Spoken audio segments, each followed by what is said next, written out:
Welcome to the Trailhead, where trails start and stories unfold.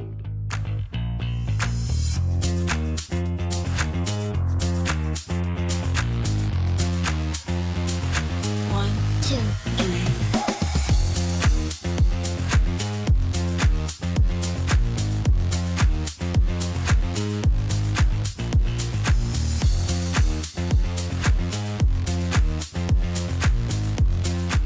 Welcome to the show, everyone. Now here's JD. It's just Pope and Randy and JD today so far. We might get Jason to join us and Lily. We're not 100% sure on that today. We just want to do a quick recap of what we talked about on the last time on the show. And I want to plug the Blue Ribbon Coalition again, just because of the urgency of it. And I feel like it's an appropriate time to do so. And then we'll check in and give you guys some more contact information for us that we have not previously given out. So the last time Pope and I, we talked with Patrick and Marcus from Colorado Trail Defenders about all of the closures out in Moab and the different stuff that people can do. If you have not listened to that episode, please go back and check it out. We talked with those guys for over an hour about all of the different closures, why they happened, kind of what the next steps are, and what we need to do to protect other things going forward. Yeah, it's one of my favorite episodes so far. You know what? So far, it's been one of our best, most downloaded episodes. I hope people are getting a lot of information out of it. I know I've gotten some good feedback on the side, and it's nice. We'll do more of that stuff. I talked with Marcus, and one of the things that him and I talk a lot about here in Colorado is something called Wildcat Canyon. And Wildcat Canyon, we touched on very briefly in the last episode. And the basic gist is that after a fire in 2012, they shut the gates on some trails there and then have essentially been trying to keep them closed ever since. And what they thought was a good faith effort by the Forest Service turned out to have a lot more stuff going on behind the scenes. And so we'll talk all about that at some point. Marcus is more than willing to come back and chat about that. I have still yet to have a chance to pin down Ben Burr. He's got a very busy schedule right now with all of the different stuff going on.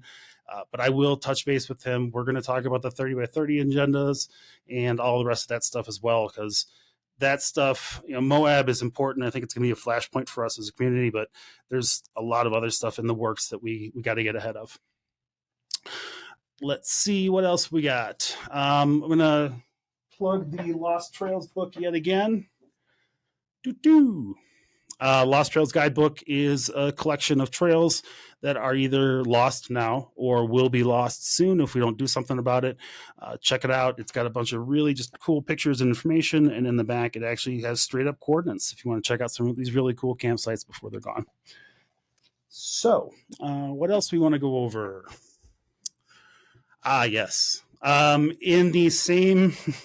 So I'm going to start doing this segment on every show at the beginning in kind of in line with what Ben Burr and the BRC has been talking about, which is kind of where we spend our money. And because every time I see a picture of somebody with an REI or a Patagonia or one of these other companies, they're wearing their shirts so proud and on top of their Toyotas or their Jeeps. And it's just like you realize that all of the money, the extra money that wasn't for that shirt has gone to close the trail that you're on. So we are going to start highlighting trails that are not trails, but companies that are frankly anti-OHV. A lot of these companies have managed to weasel their way into the OHV crowd because there's some cross-pollination between bikers and hikers and off-roaders. But it's time to kind of start telling people where it's better to spend your cash. And in this case, this week, it's going to be Patagonia. Patagonia is one of those ones. I saw somebody post a picture of them. They were all proud wearing their shirt out in Utah. And they are one of SUA's biggest donors. So every time you wear that Patagonia shirt out there, every time you grab another shirt from the store, you're just putting more dollars into SUA, more dollars into closing your trails. They're not for all outdoor recreation. They're only for hikers and kayakers and those things. It's just so much money they're donating so much money, and they're taking yours in the process. This week's do business with instead is Columbia Sportswear. I've got a couple of their shirts, and I did some research on them this week. They don't have an anti-OHV record. They kind of seem to be for all outdoors folks, but they've got some good gear, and I know that folks like them. So it's a much better alternative to the Patagonias of the world. So yeah, and if you feel like I'm wrong on one of those, and you're listening to this podcast in your car, come back to this moment a few minutes in and get the phone number. We now have a phone number for you to call. That is our new voicemail line. So if you want to leave us a voicemail, yeah, I'm sure we're gonna get hate. And I mean, look, if you keep it clean and you keep it respectful, like we'll play all the voicemails. Like I'm game for that. We'll have to see. We'll have to play that one right here and see how it goes in the long term. But I'm willing to make that commitment out of the gate. But if you got a company that you know of that you would like us to highlight as being pro off road because they're local to you, there's some folks out here in Colorado that I'm going to highlight in the future that have clothing companies and off roading companies and stuff like that. You wouldn't necessarily know that they were adjacent unless you went down a path like this. So that's about it. Give everybody an opportunity. Since I'm on the phone number right now, the phone number is 719-408-0132. Leave all your hate and or love there. I will filter through it and hopefully just be nice to me, please, guys. Our website is the trailheadnetwork.com. That currently redirects to our Facebook page. If we get big and famous at some point, hopefully we can expand that out into a full-on web page for y'all. And last but not least, you can always catch us in at the Trailhead Podcast on Instagram and Facebook and most of the other socials. I should really lock down our TikTok, shouldn't I? I'll do that before this airs so that doesn't get snagged up. And that's about it. So I haven't talked to you guys. I haven't talked to you in a couple weeks, Randy. How you been? Yeah, good. Yeah. Nothing new and exciting. Pope said you were getting busy with the holiday stuff, the holiday rush. It's hair season. It's like the final stretch. It's fine. Do people nobody does their hair now and stays upright in bed for the next 30 days, do they? No, I'm a colorist, so I do hair color and cutting. It's the one time a year that everybody sees family. Like, there's a lot of people you see at Christmas that you never see all year long, So everybody has to look their best. It's just busy. Oh, I've been there. Yeah. Busy. It's weird. Yeah, it's good for that. That's funny. Fun, though. No, I like it. It's good. See, my day job is cable TV, so we get real slow at Christmas time because we're not allowed to make a whole lot of changes to everything because you don't want people calling in pissed off because they can't watch, National Lampoons. I get that. So, how about you, Pope? What you been up to? We've been extremely busy trying to get our Jeeps back in order since Trail Hero. Did you find more damage than we talked about? Oh, yeah. My list to the shop just kept growing and growing. I went through and checked a lot of stuff out, but in the end, it was driving really, really bouncy, and there's some rattling going on, and the steering isn't fitting together very well right now. There's all these components want to occupy the same space, so we're just kind of reworking it, and it's an awesome setup. I can't believe how much fun that thing is, but both of the Jeeps need their TLC right now. We got them both back right before Trail Hero. So Trail Hero, the 10 days that we were there, was basically a really hardcore shakedown. It was a good so shakedown. Now we have to figure everything out. But I mean, you got 10 days out of it? That's not too bad at all. Dude, no, we did 10 good. days of solid wheeling is incredible because we did a lot of tightening and fixing in the middles, but yeah. I mean, if not just for time, usually you get, 2 or 3 days of wheeling like that, and then it just takes one good hit, and then you're out for the whole rest of the event. Right. You can watch, but you can't necessarily participate. To last an entire event like Trail Hero, and we went a few days early this year, and I highly recommend if you're going out, go out a little early just so you don't have to stay there in the crowd and do Or stay a little or later. stay later or come Yeah. at the end. We've been there for both, and we had the time of our life the week that we were there, the week after Trail Hero. This time around, we were there for 3 days before Trail Hero, and then the entirety of Trail Hero. It was a lot of fun. That's awesome. We did a lot of the wheeling with our friends and stuff, and so we got to go pre-run some of the stuff that our friends were guiding, and we did a lot of just kind of getting it to where we just did a little bit of harder trails. We did some new obstacles we never tried before. You just go drive out and play on the middle monkey on your own time. You're not doing it in the middle of a 50-person group. Because I know the gladiator ain't getting up it, but I'm going to try again, and I'm going to try again, and try again. And I don't think it's just the gladiator. I think it's just the nature of doing this. Once you get it in your head that you want to get that done, you just got to keep trying to hit it as long as you have the money to do so. Next time we're out there, I'm going to try driving up in Gem. I want to see what Randy's He needs to get up it. He needs to get up it. Gem, I mean, if Gem can't get up, then it's more of a driving problem. She's really, it's just like...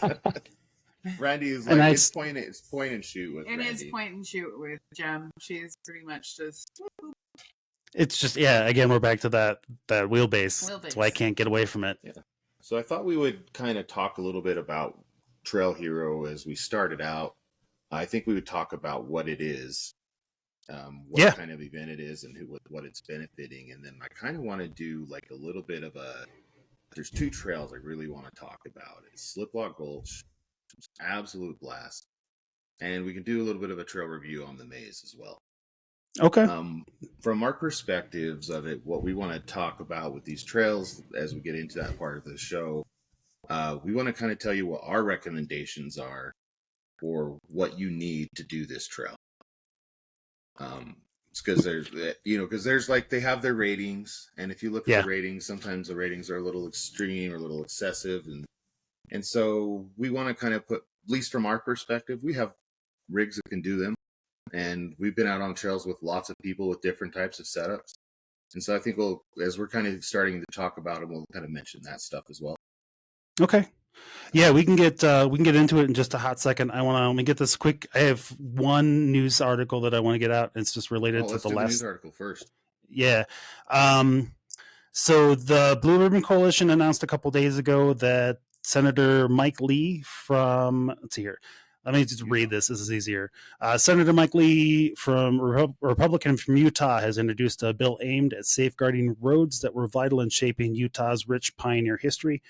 The Historic Roadways Protection Act comes as a response to the Bureau of Land Management's recent decision to close 317 miles of roads in Utah, including many that have significant historical value. The bill prohibits using federal money to enact new travel plans in Utah until the historic roads cases have been settled, and pauses any previous plans by the BLM to change how these lands are used until the courts have reached a decision on these historic roads.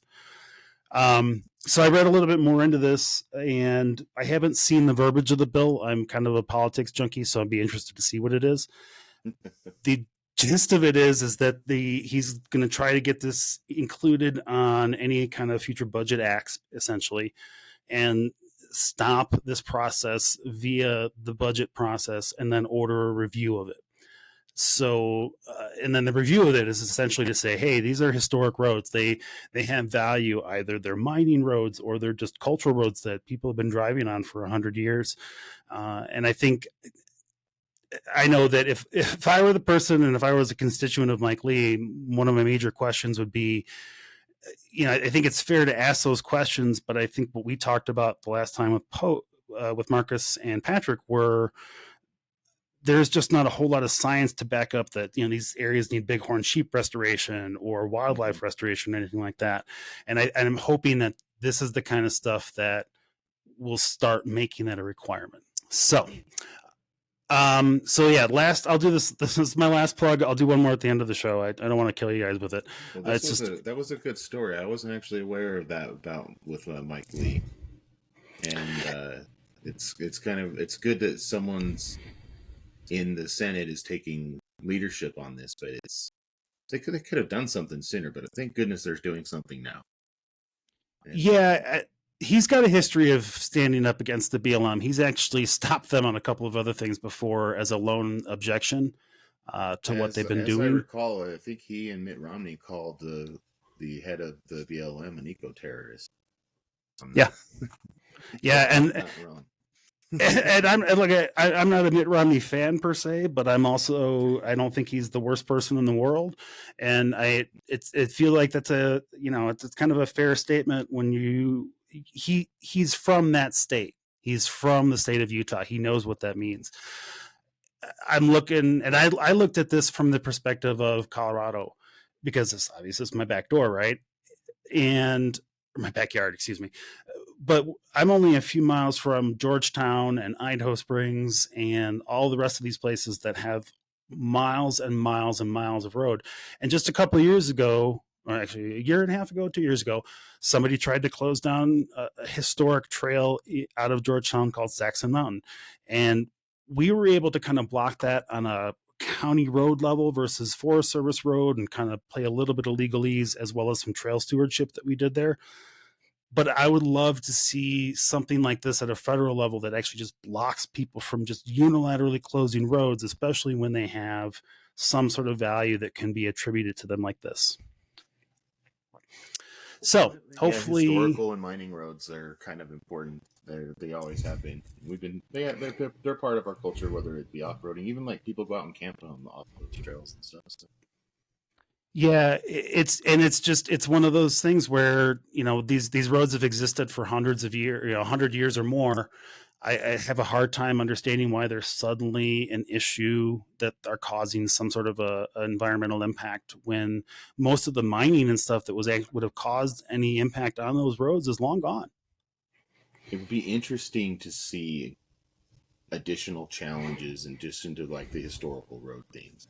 Like as we're moving into the future, and I know we all love our gas cars, but like as these trails that have been closed by the BLM because of pollution and noise, guess what? Electric Jeeps don't have either of those. So now we should go back and say, hey, wait a minute. You need to reevaluate your travel plan because these vehicles don't have pollution and noise, so they wouldn't be impacting the bighorn sheep that live in the area, And you know what? That's a 100% valid argument and discussion to have. And it's something I think we should talk about too. It's, those roads, if one of your complaints are that your vehicles are too noisy, they're dropping too much oil, or you've got too much gas out there, everything, there's no complaint to be made about an electric vehicle like that. There isn't. And there's still fluids somewhere. There's brake fluids and things like that. But look, that's the rarest thing. Like that hardly ever happens. Yeah. And so it'll be real interesting to see how that one plays out too. It's nice to see, this one and a couple of other stories that really hit this last week or so after the story kind of started to make more and more and more waves. And so, Mike Lee is kind of one of those folks. I think he's a perennial opposer to some of the stuff that the BLM has been doing, but I think he's going to start getting some more support despite whatever else is going on in politics, because there's now some more support from the constituents in these, in these different areas, in these different states that are surrounding Utah. It's not just Utah making this complaint. So, all right. Well, that's all I wanted to bring up for that. And so if you're listening again, that's a reminder to check out the Blue Ribbon Coalition. Check out they announced that they sent out that notification that was going to be a bill that Mike Lee was going to be introducing. They're the folks that you want to send your cash to if you're looking for an organization to donate to try to keep your sport going. So, and that's it. Let's get on to it.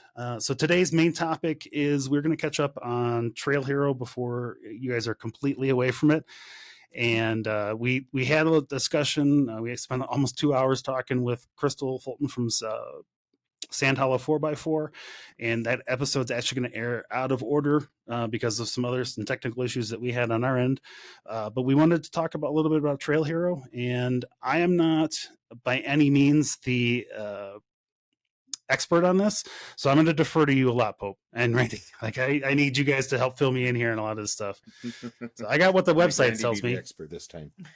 All right, cool. Well, Randy, let's start with what Trail Hero is at its core, when it started, all that kind of fun stuff. Well, you know probably a little more about that. Yeah, so Trail Hero is an event that's put on in Sand Hollow every single year. I think it's on year 4 or 5 now. Maybe longer than that. I don't know. Actually, we don't really know how long it's been around.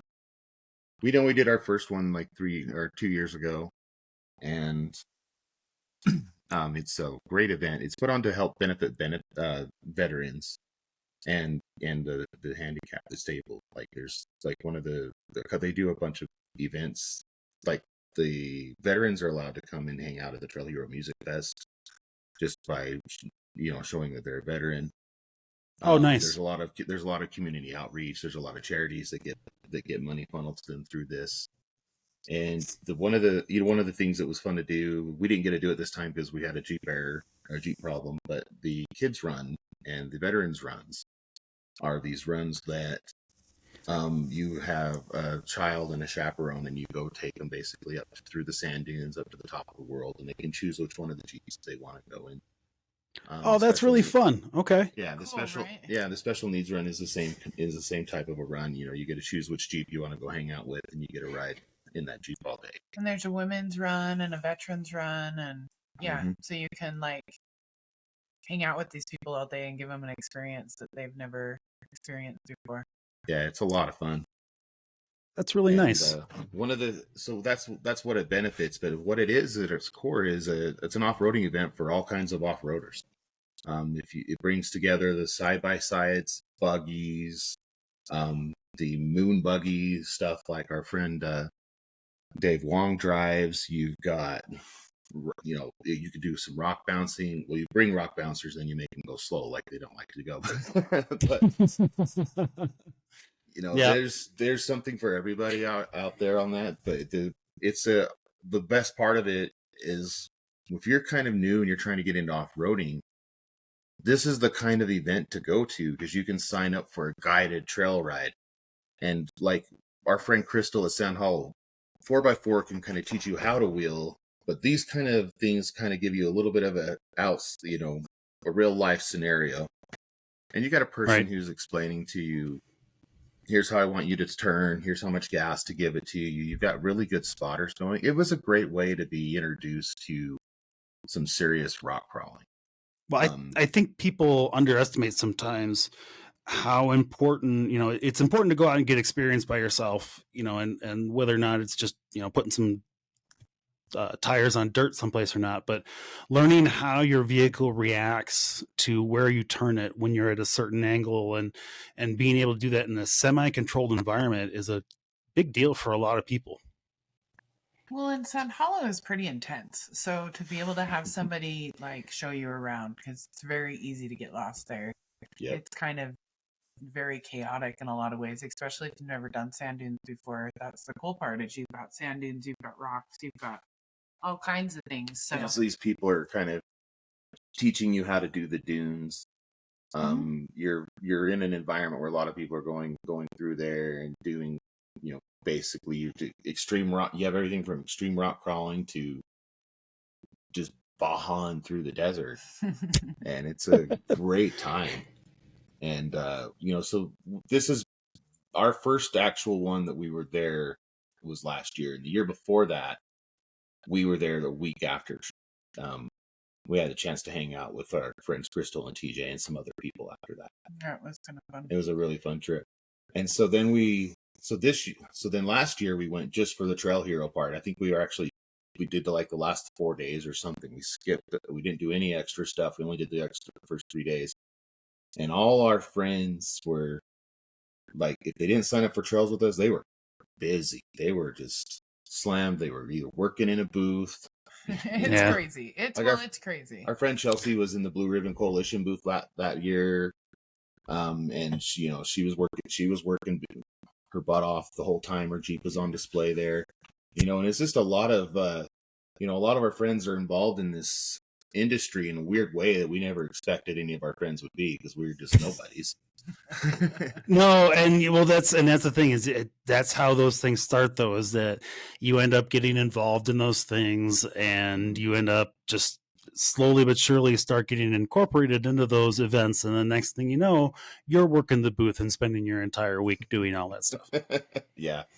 And this year we knew we picked up being brand ambassadors for a couple of companies, and we knew we were going to be obligated to work with them.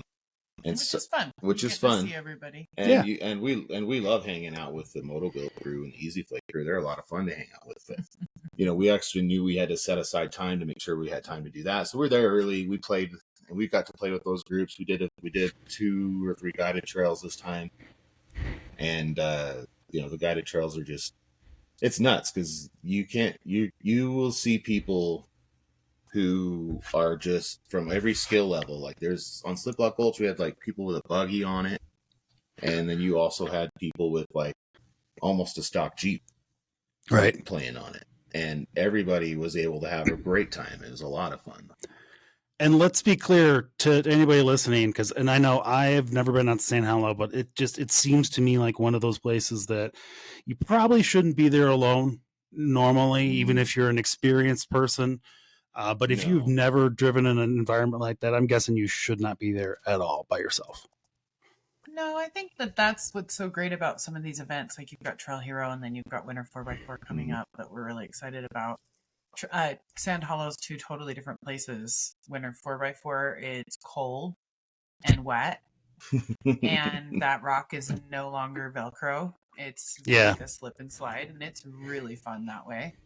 And then Trail Hero, you've got like the perfect environment where it's nice and warm during the day, and it's a little colder at night, so you get a little of the slip and slide feel, but it's not necessarily it's usually the best weather out there in October. Yeah, it's the best weather in October. But it's kind of if you don't know how, like if I wouldn't go to Sand Hollow and not have somebody show me around the first time, just because going through the sand dunes is intense. Like they change. Mm-hmm. They completely change. Like one day sand dunes way can be like very easy to navigate, and you know that it's like there, and other days you're like, wow, that's like missing now. Where did that dune go? Where did that dune go? Yeah.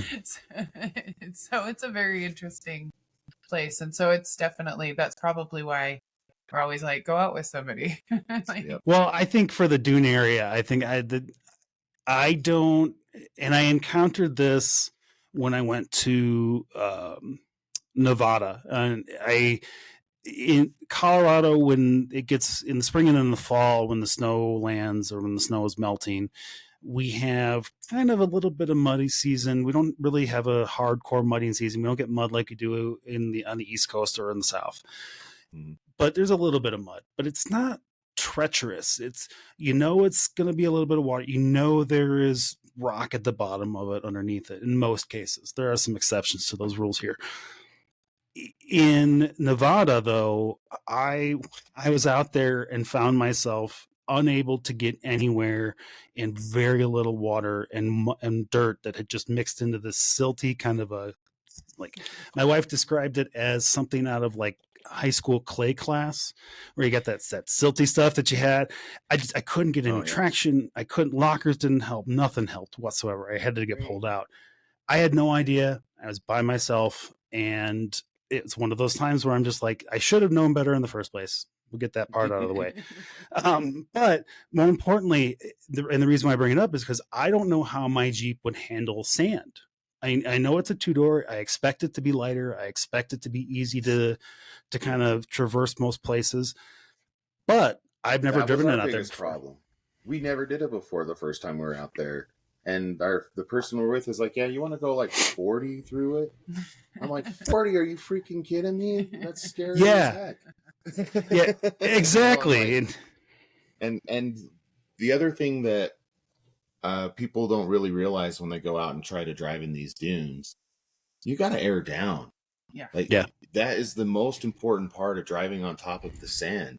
13 psi is not going to cut it most of the time. You need to be like 10. Yeah. Like if you're at 20 and you think you aired down because you drive on the highway at 40 and you've aired down to 20, you're still likely going to get stuck in the dunes. Exactly. And 13 is like, a lot of people don't like to run their tires lower than 13 because they're worried they'll fall off the bead, and that's probably true. We've seen it ourselves with with some of our rock crawling stuff that we do. On the dunes, Rock- that ain't yeah. gonna happen. No. But you just gotta It's fun. go as low as you dare, But like honestly, with beadlocks, 8 to 10 psi is the best out there in Sand Hollow. Most of the time, I like to run 10, and everything sticks great. You have great traction in the sand. It's like a great middle ground for doing everything. Well, and wet sand's interesting because it fills up all your treads. So then you have like no traction. So you have to like sit and kick Yeah, Yep. I know that music too. Yeah. And you gotta kick it off before you do this giant gnarly obstacle that if you slip and fall in the hole, you're gonna tip. That sounds about right. Yep. Yeah, You just need to get out to Sand Hollow. It's just fun. it's a lot of fun. So if I get my Jeep back, my Jeep back in time, there is a chance I might make it because I haven't used any vacation time because I've been stuck at home for 3 months. So it's a very good chance if I get it back. Fingers crossed. What'd you say, Pope? Yeah. Did you say for winter 4x4 you might be coming out? Yeah. Is that what you're saying? Oh. Yeah, and I'm sorry. I think I cut off Pope. What did you start to say? Oh, that's okay. I was going to talk about something else. Oh, it's okay. So that would be cool if you could make it to winter 4x4. There's a lot of fun stuff. Is your Jeep a Rubicon? Yep. So you've got front and rear lockers. How big are your tires? 35. 35s.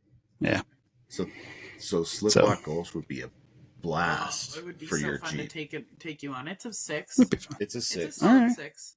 Yeah, it's a That's solid about- 6. that's- It's a very fun 6. It's a fun 6, and it's like things that you walk up to and you're like, really? And then your And then tires you- just it go, and just you're like, kinda- what? Oh, okay. Oh and yeah, it's- I love that Moab. Yeah, it's one of Yeah. my favorite things. Yep. Yeah, and this is same stuff with Slip Lock Gulch. Slip Lock Gulch is a solid 6. You could, Okay. We had our friends with rear lockers only, not front lockers. And she had to Baja the hell. She had to Baja the hell out of that Jeep to get it to go places, but she was able to work it. And so, as what I would recommend, you should have front lockers. But absolutely, you should have. But lockers. if She's crazy and it's you're awesome. crazy enough to Baja it and go, and you've got someone that can kind of explain your way through it, or you already know, like I have this friend Laurel, I would say he could do a lot of stuff with no lockers that a lot of people would need lockers, and he has 0 lockers in his Jeep, and he does awesome. But There's a I lot you think can that- get away with if you got the driving skill. Mm-hmm. If you know. Yeah, but that's kind of like 35s with lockers on that trail. I think you're gonna have a great time being able to do stuff. One of the first obstacles you come in is like this kind of it looks like from the backside you're driving up a V-notch like this, and then on the front you're kind of coming down sideways. And if you take the line too far one direction or the other, you actually run the risk of tipping on it. Jem did her first attempt perfectly. My first attempt, my friend Josh started spotting me. It was his first time spotting this obstacle, and he had me turning a little bit late. and I wasn't watching. I kind of thought I knew where I wanted to go, and where I wanted to go was wrong. And he had me turning a little bit late. And the main reason why it was wrong is because I'm 135 inches long, or 135 inches wheelbase. And so if I was in the 4-door Jeep or 2-door, this line would have been perfect for me, but my tire's still up here on the wall when I'm trying to come off the obstacle. Makes for awesome video. It's great Well, that's video the thing spot. with Sand Hollow is 3-wheeling. Yeah, there's a lot of 3-wheeling. You don't Like if you freak out with 3 wheels, or if you're picking a tire, you're gonna want to try to get used to doing that. It's I don't even freak out with 3 wheels. I don't even freak out when I'm on 2 wheels. There's a trailer gear I got up on 2 wheels, and everybody else panicked. I'm just like, what? I was fine. Yeah. I still had one. I had enough wheels on the ground. I was fine. But the main reason that's why you need lockers, though, is so you can 3-wheel. If you don't have front lockers, 3-wheeling doesn't work. Because Yeah, the way makes that your front axle works, and your rear one too, is that you basically, without lockers, one tire, whichever one has the least amount of traction, is getting the power to it at any point in time.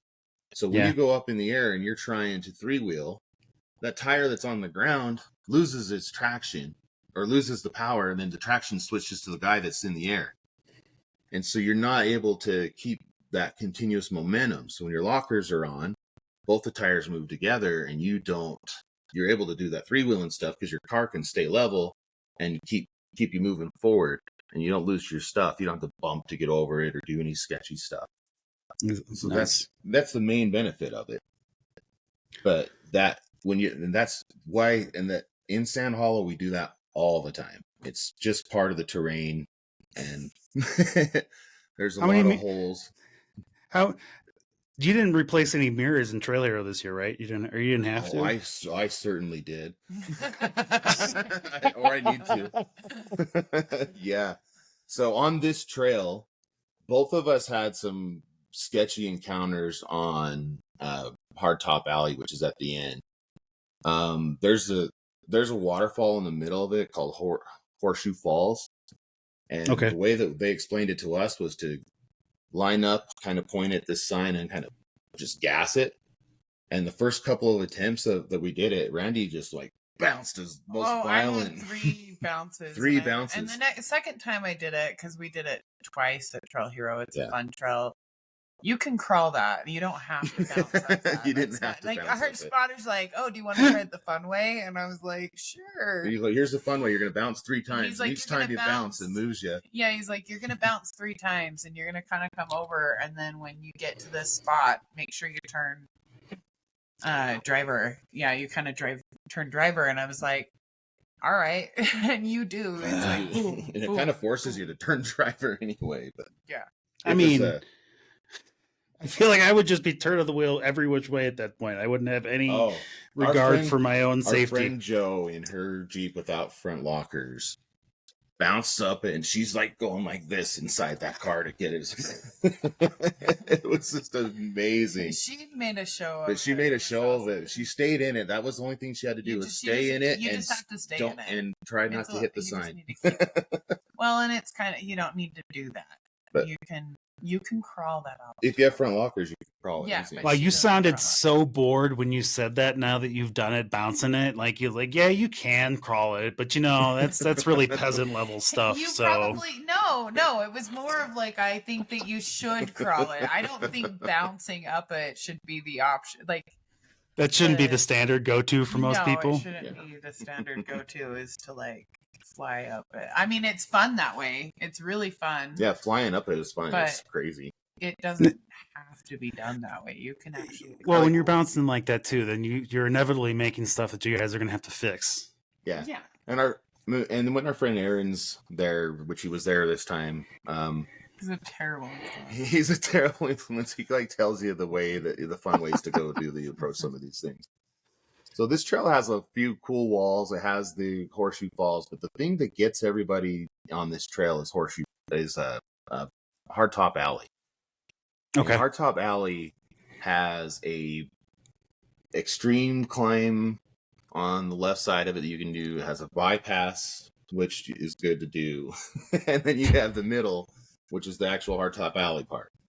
The first time I went through Hardtop Alley, my tires were not sticking to the sides of stuff. I was not getting the side bite that my tires needed.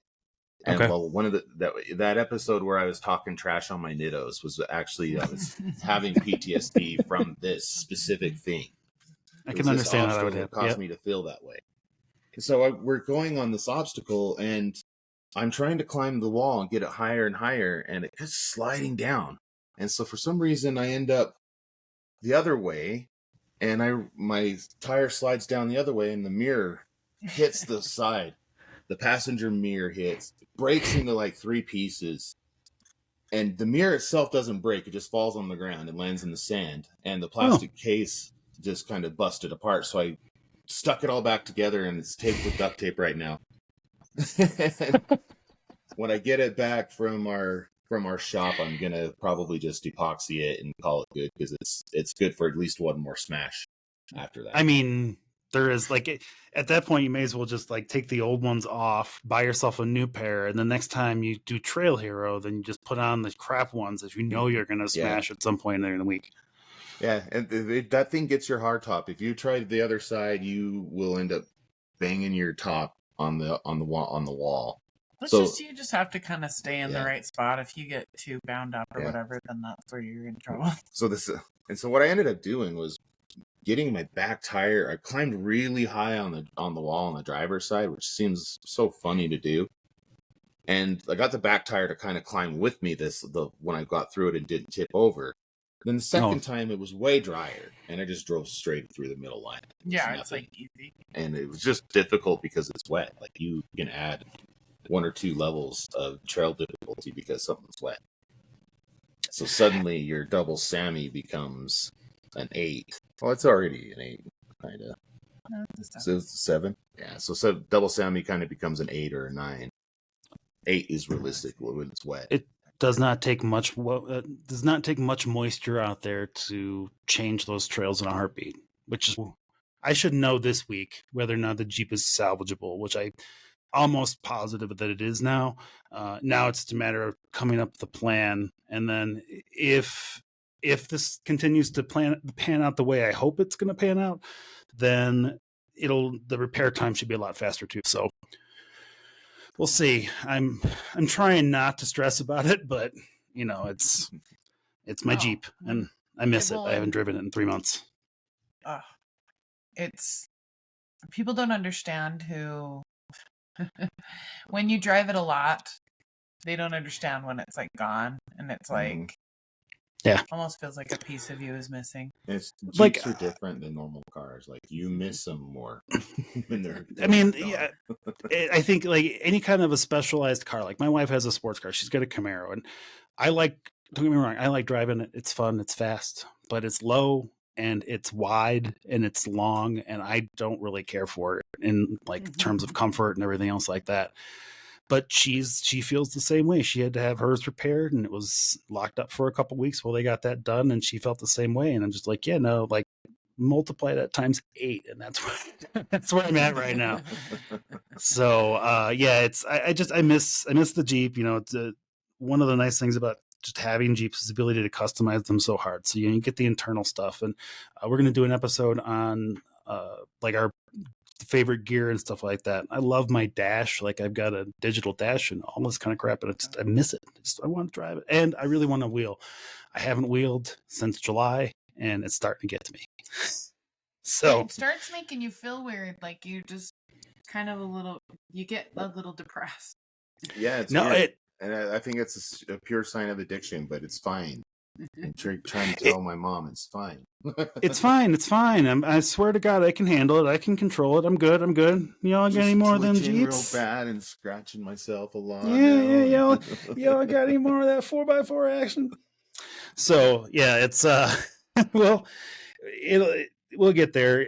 At least if I can get a decision on if it's salvageable or not, then I can. If it's not salvageable, but if something happens and they're like, yeah, it's jacked, you cannot get this Jeep back, at least then I can move forward with it. So, and get another one. I'll get started on my next build. So I didn't want to rebuild this one. I just wanted to kind of keep this one, and I figured I'd get a 4-door teal one from somebody at some point. So, all right, let's get back to the Trail Hero stuff now that you guys are settled. So I think you want to talk about the maze? Sure. I mean, well, what do you want to know about Trail Hero? Like, what do you want to know? Like, we did 3 trails there. We did the Fallen and the maze. And I'm just telling you right now, don't sign up for the Fallen. Don't come. I have not. Every time I've not seen a good video on Instagram or TikTok or any of them where anybody seems like they're having a whole lot of fun on that train. I just see a lot of flopovers. I love the Fallen. Really? You just don't have. You have to be built on that trail. It's a level 9 trail. Okay. But it's also like the other thing that's cool about the Fallen is you can go on it. You just don't have to do there's a bypass to every obstacle. So there's from that aspect of things, it's fine. But you have to be willing. If you're going to take a Jeep that's not like super built, you have to be willing to take those bypasses and just, all right, my rig can't do it. I need to go. Yeah. Someone one of our friends broke on the entrance. One of our friends got body damage on the entrance. Lots of people have flipped on the.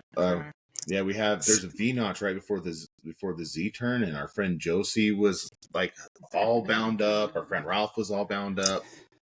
Our our friend Ed like rolled his Jeep backwards on its back on it.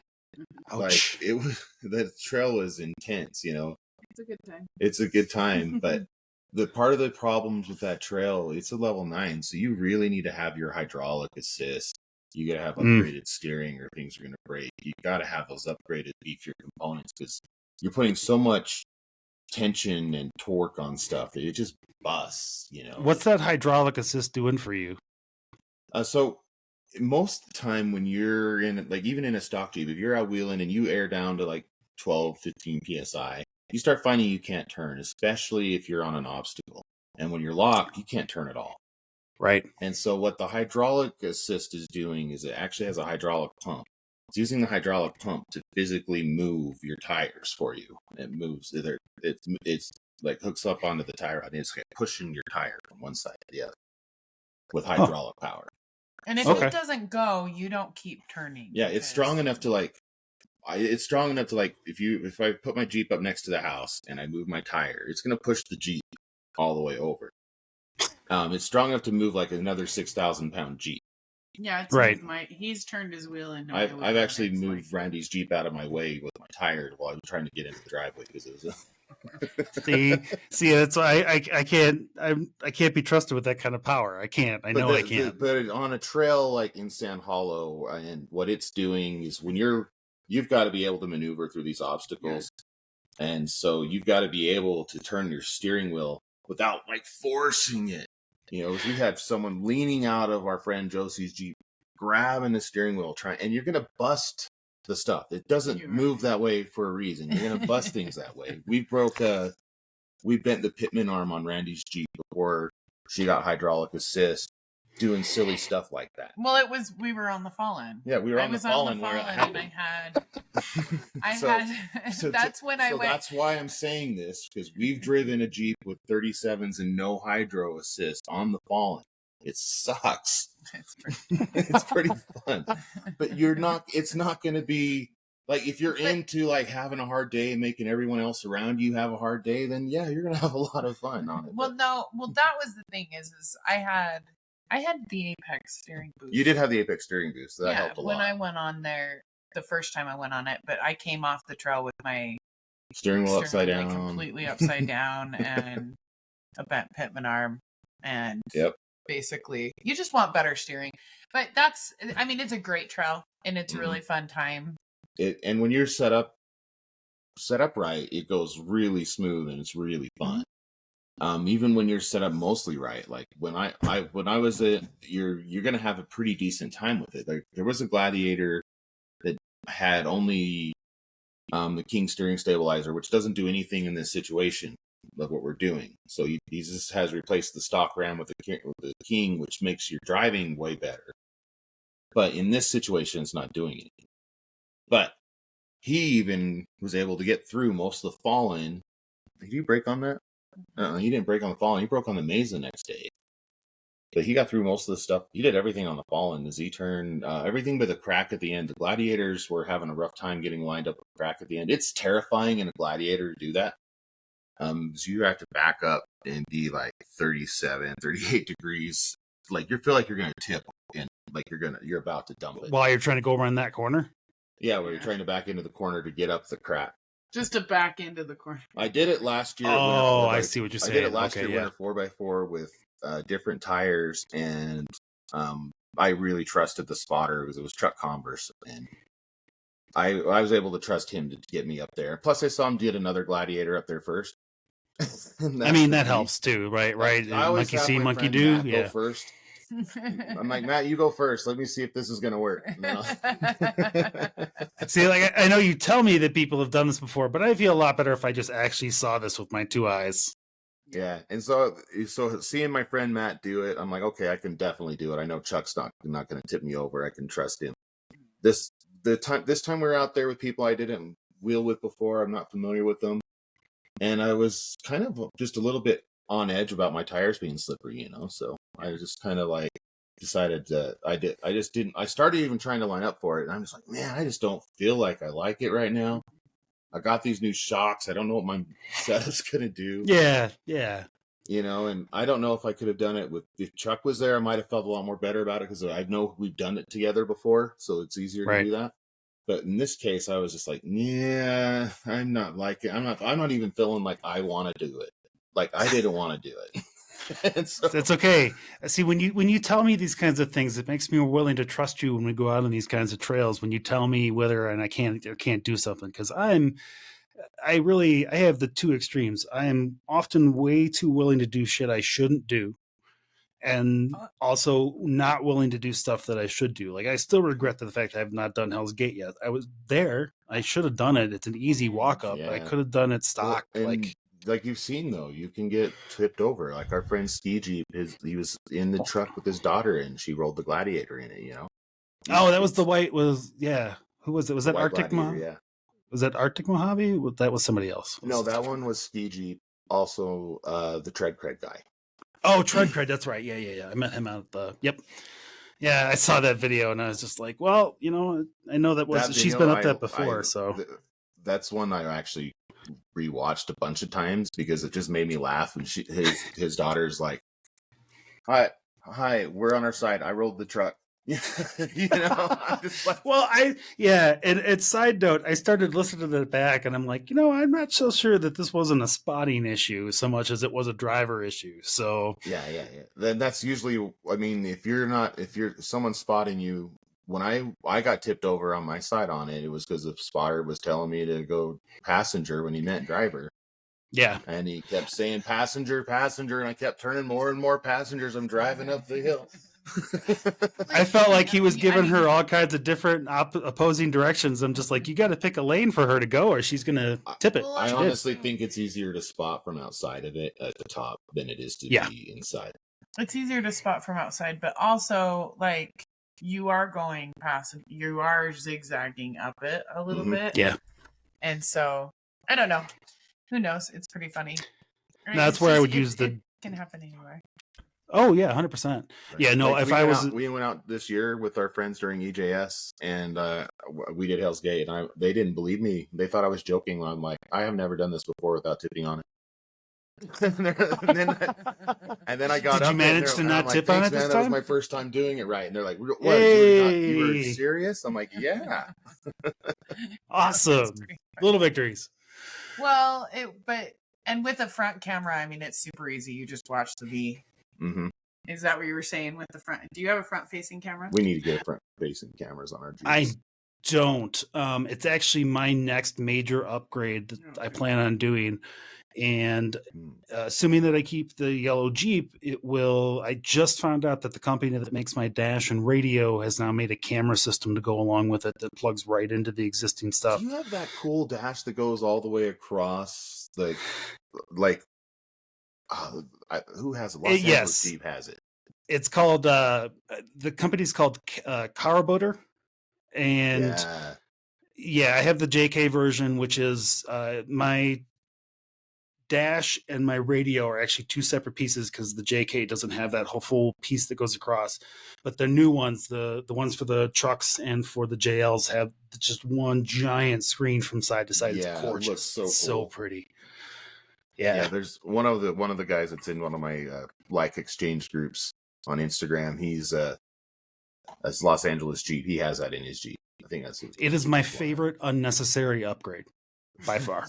It just looks so neat. The new dash from Jeep looks like that now. They kind of rip that idea off and a little bit they did, but it's still not quite the same. Like it's still I still feel like theirs still feels more futuristic. A few years ago, I took mine into a Discount Tire, and when I showed up to pick it up after they got done working on the Jeeps, like 4 technicians met me outside because they all wanted to know where my Jeep was, how I had a 2015 with all this tech in it. And I'm just like, well, it's because I put it in there. Jeep doesn't sell this. Right. The reason I'm at Discount Tire is because I'm not buying, the really expensive tires. So did you guys do... I remember I asked you guys did not go to the concert, right? You guys were just too tired from that? No, we were too burned out from all the wheeling and fixing Jeeps and wheeling and fixing. Do they just do the one big concert, or do they do multiple days of concerts? I think the last 3 nights, had a concert. There was Okay. concerts the There was last different night. there was different headliners each night. POD was the final night, and we were planning to like just tailgate all of our friends out there. And we're sitting there at dinner, and all of us are just like, "Oh my gosh, man!" Well, you said you got there s- early, right? So this was like your Yeah. 9th or 10th day. That would have been Yeah. Yeah, it was day 10, and we had to get up early in the morning and drive home. And Really. I actually had to fix my steering in the morning before I left. Even I had to replace Wait, the ESC now, did you hoses. know before you left that you needed to fix your steering? Or Yeah. did you find that out as So you're when pulling we were out? on the Okay. maze, as we're getting to the last half of the maze, or like the last third of the maze, we get to You Gotta Be Nuts. My PSC is leaking. My hydro assist is leaking. There's like little puddle at the bottom coming out of it, and it kind of changed the way I wheeled the rest of the time because I didn't do a lot of the extreme stuff I would normally do, and I stopped bahaing my Jeep everywhere. I started being gentle. Yeah, I mean that's for the rest of the understandable. maze. Once you're leaking fluid like that, I feel like that's a good moment to Yeah. kind of take a step And back. I actually carry, because I had a leak in the hose before, I carry. Thanks, guys. I appreciate you giving me the lowdown on Trail Hero. So I hope I get a chance to come up to the Winter Jamboree 4x4. When is that again? It's in middle or end of January. End of January. Okay, that's in the teens. in the teens part. It's like 2 All weeks right, before King of the Hammers. okay. Oh yeah, that's good. That gives me plenty of time. I might actually maybe able to make that work. So, all right, cool. Well, thank you guys so much. Any final thoughts as we roll out? You know, I think that we're probably pretty good. But did you notice that they're using Trails Off Road in the new Jeeps app? Yes. It was, in fact, I didn't find out about it until it was almost at the press. And all of our badge of honor trails are going to be available in the dash, like automatically to everybody. And then if you get the subscription, you'll be able to get access to all of the trails within the app that you would normally. For those of us who don't have the 2024 or newer Jeeps, it's the same thing. It's integrated into the Uconnect system, so it should be pretty interesting to see how it goes forward. So, and they keep adding badge of honor trails. Yeah, that's cool. I wish they would add some to Sand Hollow. That would make it fun. Give them time. I think their focus right now is the East Coast and the South because it's been kind of neglected for so long. But I think that they're going to be. I think they'll swing back towards the West and some of these open OHV areas. I think it's going to be incumbent on a lot of us to kind of get Jeep involved with the BRC and groups like that, because otherwise the badge of honor trails are going to be a whole nother issue, which we should talk about sometime. Well, my initial, probably because I misheard or misread, my initial thought of it was that they closed Poison Spider. They'd actually closed some of the badge of honor trails. That's not the case, but yeah, you know, it was one of those. That was what I was under the impression of, that whole area got closed. Whoa! Well, and yeah, and the thing is like we talked about before, man. They didn't take it this time. Yeah, but that's their goal. Their goal is to get it all. And they want it all wilderness. They don't want it for hikers either. So if you think that you're giving SUA money to give you access to just you in the middle of nowhere, they're not. They want to lock it out from you too. Yep. They're trying to lock it off from everybody. They don't really care in the end. Exactly. So that's my final word for you then on that. I don't have any. My final word is sign up for Blue Ribbon Coalition. Yep. At least do an annual membership. In fact, I'm kind of debating. Like, I want to do a lifetime membership, but I actually want to just donate all the time anyway. So maybe I'll have like a lifetime, and then I'll have other, like my dog will have a membership maybe. I mean, it's kind of like, I kind of look at it like you may as well go from as many different angles as you can, right? Let's get our numbers. Let's puff our chest a little bit, make people know who we are. So, and that's it. We're done. That's it. The video has said that you are complete for today. All right, guys. Thanks so much. Thanks so much for joining us here at the Trailhead, and we'll see you next time at the Trailhead. Bye, guys. All right.